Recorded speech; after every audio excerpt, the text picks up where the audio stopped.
producer ko siya sa lungga ng mga dala. Sinabi ko sa kanya yun, sabi niya, oh, alam ko. Ay, natural, dapat malaman mo ko producer ko. Kamusta po si Miss Nora Honor as a friend po? Sus, si Guy ba? Walang masamang tinakay.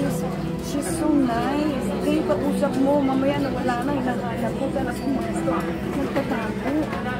Hindi siya yung machika. No, she's not. She's very quiet. Love ko si Guy. Maski naman si Vilma, love ko si Guy. Siyempre, lahat naman tayo mga tao. Kasi iba tayo ng gali. Hindi naman bad. It's good naman. Diba? Kaya, you know, hats off ako kay Guy. Ano po yung legacy na hindi niyo malilimutan as an artist kay Miss Nora Honor po? The Guy, I would say she's a very, very, she's the only superstar. For me, she is the only superstar. Wala nang susunod. Kanya lang yan. Nag one time nag-review ako, sabi superstar, sige dito, sabi ko, nagko-komento ko, suntok sa buwan. Excuse me, isa lang ang superstar. It's only Nora Honor. Walang pwedeng sumunod. Walang pwedeng sumunod. No matter what, she's the only one. Hindi ako kailangan. Kasi mo pangalan na. She's the only superstar and very, very believable actress. Saka matalang nagsasalita na. Wala akong masasabing basta the best si Guy. Miss Daria, si Ate Kay ko kasi ito as napaka-genuine sa tao, no? About generosity, narinig ko sa mga fans, narinig ko. Talagang, sa tingin ko naman, oo naman. Naniniwala naman ako kahit hindi nakita ng dalawang mata ko. Pero I heard from a lot of people, she's like that. The way she talks. Saka binimosyon din ng mga anak ko. Naniniwala ako. Sa palagay nyo, anong meron sa kanya? Why she considered to be the superstar of the show? Bakit mo kaya siya ang naging superstar nito? She was born to it.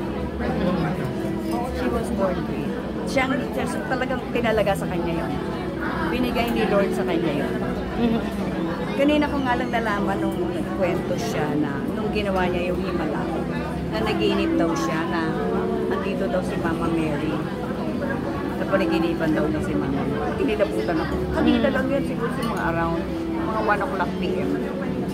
Tapos sabi niya, napanaginipan ko si Mama Mary. And then all of a sudden, biglang in-offer sa kanya yung pelikulang himala. Naniniwala ako doon. Naniniwala. Sabi ko talagang kanya. Oo, kanya. Saka lahat ng pelikula niya, walang hinapos. Kailan po kayo huli nagka-text or nagka-usap? Tagal na yun, wala sa mga siguro mga 2000. Wala pa yung pandemic na yun. Okay. Baka nag-busy pa ako nag-taping yun ng kaanin ng ito. Okay. So gawain po talaga niya binag-text nga kamusta? No, hindi naman gano'n. Kaya nga nagulat ako. First time ko dalawang ganito. We're not friends on sa messenger. Even ako. Never, I don't bother people. Okay. Even her, hindi rin siya gano'n. Kaya sabi ko, kung ano magkakaroon ng communication? Kung magkita. Alam mo naman mga artista, parang gano'n, gano'n, di ba? Kaya nagulat ako, tumawag siya, nakita ko. Eh kasi, yung kaibigan mo rin, taga-Amerika. Ito, dentista niya, ito, kaibigan mo. Dentista niya. Dentista siya ni Guy. Tapos sabi ko, tapos nag-usap kami. Sabi, Daria, Guy! Sabi ko, ano? Gusto na ako mabuot. Kaya ikaw, anong ginagawa mo? Ito, busy sa taping. Marunong ka ba magsalita ng people? Guy, ano ba? Manilayin na ako. Sabi ko, Tagalog. Yung Kastila. Sayang kung meron sa anak ko, hindi gagawin ako pelikula. Kaya baka naman pwede naman gawin Tagalog na lang. Sabi ko, matuloy lang ako sa iyo. Kasi I think sa kanya Wala kayo movie together? May pangarap ko yun.